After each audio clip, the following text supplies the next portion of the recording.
देखिए, majorly brokerage houses की तरफ से तो पॉजिटिव व्यू ही है इन तमाम नंबर्स को लेकर। सीएलएसए की बाय रेटिंग है, करीब 150 रुपए के टारगेट वो दे रहे हैं। इसके अलावा क्रेडिट स्विस की एक आउट परफॉर्म रेटिंग है और उनकी तरफ से भी करीब 135 रुपए के आसपास के टारगेट्स आते हुए दिखाई पड़ रहे हैं।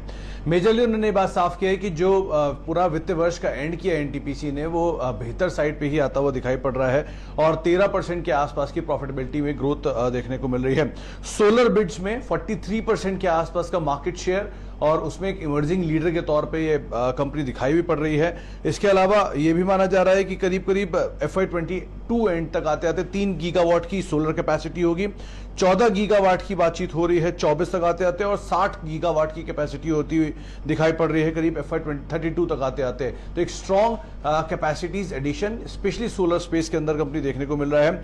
इसके अलावा कंपनी के कैश फ्लोज में इंप्रूवमेंट है, 25% के आसपास का एक इंप्रूवमेंट आता दिखाई पड़ रहा है, डिस्पाइट जो रिसीवेबल्स है वहां पर 12% का एक डिक्लाइन देखने को मिला। और सबसे बड़ा ट्रिगर कि कंपनी ने अपने डिविडेंड पे ऑफ्स को डबल किया है, डिस्पाइट कंपनी ने एक बायबैक भी लिया है। तो ये कुछ फंडामेंटल ट्रिगर्स हैं जिसके आधार पर ब्रोकरेज हाउसेस तेजी मान रहे हैं। कंसेंसस टारगेट आप 145 का मानिए, अपर एंड पर करीब करीब 150-165 के टारगेट्स यहां पर देखने को मिल रहे हैं।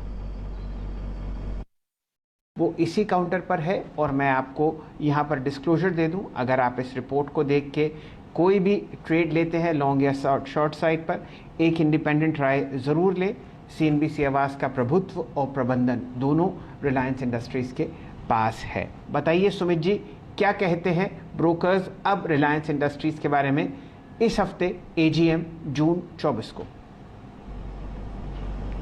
देखिए, एजीएम से पहले रिपोर्ट आई है, गोल्डमैन सैक्स की एक रिपोर्ट है रिलायंस के ऊपर और जो टारगेट्स हैं वो करीब 2425 रुपए के आसपास है। 2-3 बहुत ही इंटरेस्टिंग चीजें इसमें। पहला, कंपनी ने जो ब्रोकर्स मान रहे हैं कि कंपनी के लिए रिटेल एक अनप्रेसिडेंटेड ग्रोथ लेकर आएगी गोइंग फॉरवर्ड और रिटेल जो होगा वो कंपनी का नया ग्रोथ इंजन बनकर अब सामने आता हुआ दिखाई पड़ेगा। बहुत ही स्ट्रॉन्ग रिटेल इबिटा करीब करीब 10 टाइम्स यहां होने की बातचीत है। इसमें इतना पोटेंशियल दिखाई पड़ रहा है, उनको लगता है कि 10 टाइम्स की ग्रोथ इबिटा में आती हुई दिखाई पड़ेगी। और साथ साथ रिलायंस का जो रिटेल का कोर इबिटा है वो रफली 36% के आसपास बढ़ने का अनुमान लगाया जा रहा है अगले 4 सालों के दौरान। यही रिलायंस के ओवरऑल इबिटा को भी ग्रोथ दिखाएगा और उसके आधार पर करीब करीब 60% की ग्रोथ रिलायंस के ओवरऑल इबिटा के अंदर भी आते हुए दिखाई पड़ सकती है। मौजूदा स्तरों पर भी रिलायंस का जो रिस्क रिवॉर्ड रेशियो है वो थोड़ा फेवरेबल दिखाई पड़ रहा है। क्रूड के मूवमेंट के मद्देनजर, रिटेल के अनलॉक प्रोसेस होने की वजह से और जियो के एक्सपेंशन की वजह से यहां पर सिचुएशन और बेटर होते हुए दिखाई पड़ रही है। इसीलिए रिस्क रिवॉर्ड रेशियो काफी बेहतर। और सबसे बड़ी चीज इस रिपोर्ट में जो मेंशन की गई है वो ये कि बुल के सिनेरियो में 40% तक का अपसाइड भी यहां खुलता हुआ दिखाई पड़ सकता है। मौजूदा स्तरों के हिसाब से उन्होंने जो पहला टारगेट दिया है वो करीब 2425 रुपए के आसपास है, लेकिन एक सुपर बुलिश कमेंट्री और उसके बाद एक बुल के सिनेरियो में टारगेट 40% का पोटेंशियल अपसाइड की बातचीत है। उसके ऊपर ये रिपोर्ट्स आई हैं अलग अलग हाउसेस की।